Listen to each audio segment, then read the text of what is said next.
Hi friends, welcome back to my channel. ಇವತ್ತಿನ ವಿಡಿಯೋದಲ್ಲಿ ಒಂದು ಟೇಸ್ಟಿ ಆಗಿರುವಂತಹ ಮಣ್ಣಿನ ಮಡಕೆಯಲ್ಲಿ ಮಾಡೋವಂಥ ಮಟನ್ ಕರಿನ ಯಾವ ರೀತಿ ಮಾಡೋದು ಅಂತ ನಾನು ನಿಮಗೆ ತೋರಿಸ್ತಾ ಇದ್ದೀನಿ. ಹಾಗೆ ಯಾರೆಲ್ಲ ನನ್ನ ಚಾನಲ್ನ ಸಬ್ಸ್ಕ್ರೈಬ್ ಮಾಡ್ಕೊಂಡಿಲ್ಲ, ಪ್ಲೀಸ್ ಸಬ್ಸ್ಕ್ರೈಬ್ ಮಾಡಿಕೊಂಡು ಸಪೋರ್ಟ್ ಮಾಡಿ.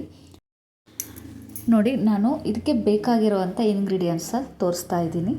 ನಾನು ಮೊದಲಿಗೆ 1 ಸ್ಪೂನ್ ಆಗುವಷ್ಟು ಧನಿಯಾ ಕಾಳನ್ನ ತೊಗೊಂಡಿದ್ದೀನಿ. ಅದಕ್ಕೆ 3 ಬ್ಯಾಡಗಿ ಮೆಣಸಿನ್ಕಾಯಿ, ಹುರ್ಗಡ್ಲೆ 1 ಸ್ಪೂನ್ ಆಗುವಷ್ಟು, ಗಸಗಸೆ 2 ಸ್ಪೂನ್ ಆಗುವಷ್ಟು ತೊಗೊಂಡಿದ್ದೀನಿ. ಕಾಳು ಮೆಣಸು 7ರಿಂದ 8 ತೊಗೊಂಡಿದ್ದೀನಿ. ಹಾಗೆ 2 ಲವಂಗ, ಹಾಗೆ ಚಕ್ಕೆ 1 ಇಂಚಷ್ಟು ತೊಗೊಂಡಿದ್ದೀನಿ. ಸೋಂಪು ಸ್ವಲ್ಪ, ಜೀರಿಗೆ, ಬಿರಿಯಾನಿ ಎಲೆ, ಅದಕ್ಕೆ ಸ್ವಲ್ಪ ಬಿಳಿ ಎಳ್ಳನ್ನು ಸೇರಿಸ್ತಾ ಇದ್ದೀನಿ. ಇಷ್ಟನ್ನು ಆಯಿಲ್ ಹಾಕದೇ ಹಾಗೆ ಫ್ರೈ ಮಾಡ್ಕೋಬೇಕು. ಅದಾದಮೇಲೆ 2 ಏಲಕ್ಕಿನೂ ಕೂಡ ಸೇರಿಸ್ಕೊಂಡು ಇದನ್ನು ಸ್ವಲ್ಪ ತರಿಯಾಗಿ ಗ್ರೈಂಡ್ ಮಾಡಿದ್ದೀನಿ. ನಂತರ ಈರುಳ್ಳಿನ ನಾನು ಸಣ್ಣದಾಗಿ ಹೆಚ್ಕೊಂಡಿದ್ದೀನಿ. ಹಾಗೆ ಬೆಳ್ಳುಳ್ಳಿನ 7ರಿಂದ 8 ಬಿಡಿಸಿ ಹಾಕಿದ್ದೀನಿ. ಹಾಗೆ ಸಾಂಬಾರು ಈರುಳ್ಳಿ, 1 ಬೆಳ್ಳುಳ್ಳಿ, ಹಾಗೆ ಚಿಕ್ಕದಾದಂಥ ಮೆಣಸಿನ್ಕಾಯಿ ತೊಗೊಂಡಿದ್ದೀನಿ. ಅದನ್ನು ಬೇಯಿಸೋದಕ್ಕೆ. ಹಾಗೆ 4 ಸ್ಪೂನ್ ಆಯಿಲ್ನ ಸ್ವಲ್ಪ ಬೆಚ್ಚಗೆ ಮಾಡಿಕೊಂಡು ಬಿಸಿ ಮಾಡಿಕೊಂಡು ಅದಕ್ಕೆ ಖಾರ ಪುಡಿನ ಹಾಕಿ ಅದರ ಜೊತೆಗೆ ಆ ಬೌಲಲ್ಲಿ ನಾನು ಚೆನ್ನಾಗಿ ಫ್ಲೇವರ್ ಬರಲಿ ಅಂತ ಕರಿಬೇವನ್ನ ಸೇರಿಸಿದ್ದೀನಿ. ಮಟನ್ ಕೂಡ ಸೇರಿಸಿದ್ದೆ. ಆಮೇಲೆ ಬೌಲ್ ಚಿಕ್ಕದಾಯಿತು ಅಂತ ತೆಗೆದಿರೋದು ಅಷ್ಟೇ. ಆಮೇಲೆ ದೊಡ್ಡ ಬೌಲ್ ತೊಗೊಂಡು ಅದರ ಜೊತೆಗೆ ರುಬ್ಬಿಟ್ಕೊಂಡಿರೋವಂತಹ ಗರಂ ಮಸಾಲ ಪೌಡರ್ನ ಸೇರಿಸ್ತಾ ಇದ್ದೀನಿ. ಇಷ್ಟನ್ನು ಚೆನ್ನಾಗಿ ಮಿಕ್ಸ್ ಮಾಡ್ಕೊಳ್ಳಿ. ಆಯಿಲ್ ಹಾಕಿದ ಮೇಲೆ ಮಿಕ್ಸ್ ಮಾಡಿಕೊಂಡು ಅದಕ್ಕೆ ಮಟನ್ ಕೂಡ ನಾನು ಸೇರಿಸ್ತಾ ಇದ್ದೀನಿ. ನಾನು ಇಲ್ಲಿ 1/4 kg ಆಗುವಷ್ಟು ಮಟನ್ ತೊಗೊಂಡಿದ್ದೀನಿ ಅಷ್ಟೇ. ಇಷ್ಟನ್ನು ಚೆನ್ನಾಗಿ ಮಿಕ್ಸ್ ಮಾಡಿ ಒಂದು ಕಡೆ ಇಟ್ಬಿಡಿ. ಅದಕ್ಕೆ ಉಪ್ಪು ಕೂಡ ಸೇರಿಸಬೇಕು. ಉಪ್ಪು ಸೇರಿಸಿದ್ದು ಸ್ಕಿಪ್ ಆಗಿದೆ, ನೀವು ಉಪ್ಪನ್ನು ಸೇರ್ಸೋಕ್ಕೆ ಮರಿಬೇಡಿ.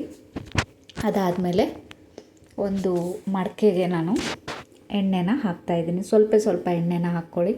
ಯಾಕಂದರೆ ನಾವು ಅಲ್ಲಿ ಮಿಕ್ಸ್ ಮಾಡಿ ಇಟ್ಕೊಂಡಿರೋವಂಥದ್ದಕ್ಕೂ ಕೂಡ ಎಣ್ಣೆನ ಹಾಕಿದ್ದೀವಿ. ಅದಕ್ಕೋಸ್ಕರ ಇದರಲ್ಲಿ ನಾನು ನಿಮಗೆ ಇನ್ನೊಂದು ಸಜೆಷನ್ ಕೊಡಬೇಕು. ಏನಂದರೆ, ಮಟನ್ ಕರಿ ಮಾಡೋದಾದರೆ ನೀವು ಈ ಥರ ಮಡಕೆಯಲ್ಲಿ ಮಾಡ್ತೀರಾ ಅಂದರೆ ತುಂಬ ಲೇಟಾಗಿಬಿಡುತ್ತೆ.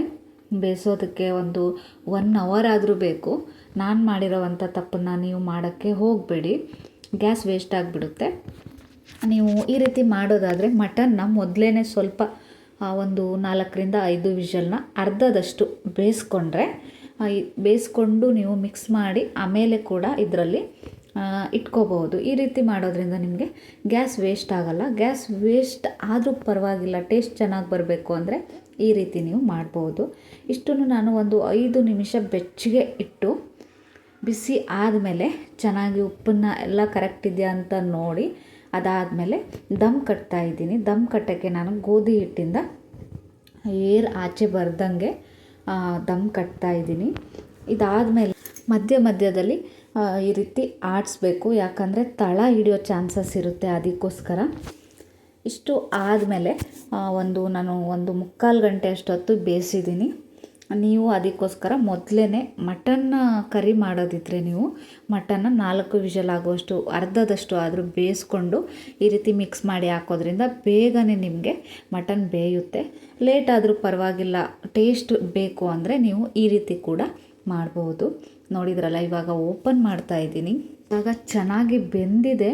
ಇಷ್ಟರ ಮೇಲೆ ಒಂದು ಮಿಕ್ಸ್ ಕೊಡಿ. ಚೆನ್ನಾಗಿ ಮಿಕ್ಸ್ ಮಾಡಿಕೊಂಡು ಸ್ವಲ್ಪ ಕುದಿಸಿ ತುಂಬಾ ಚೆನ್ನಾಗಿರುತ್ತೆ, ತುಂಬಾ ಟೇಸ್ಟಿಯಾಗಿರುತ್ತೆ.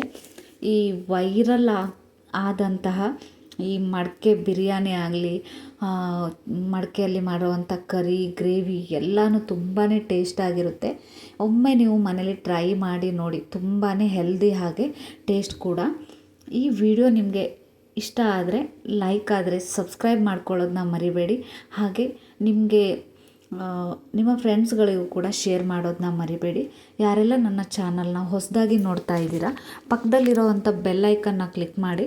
ನಾನು ಅಪ್ಲೋಡ್ ಮಾಡೋವಂಥ ವಿಡಿಯೋಗಳು ನಿಮಗೆ ಬಂದಿರೋದು ಗೊತ್ತಾಗುತ್ತೆ. ನೀವು ಕೂಡ ಮನೇಲಿ ಒಮ್ಮೆ ಟ್ರೈ ಮಾಡಿ ನೋಡಿ, ತುಂಬಾ ಟೇಸ್ಟಿಯಾದಂಥ ರೆಸಿಪಿ ಅಂತಲೇ ಹೇಳ್ಬೋದು. ಮತ್ತೆ ಹೊಸ ವಿಡಿಯೋದೊಂದಿಗೆ ಮತ್ತೆ ಬರ್ತೀನಿ. ಅಲ್ಲಿ ತನಕ thank you for watching. Take care, bye.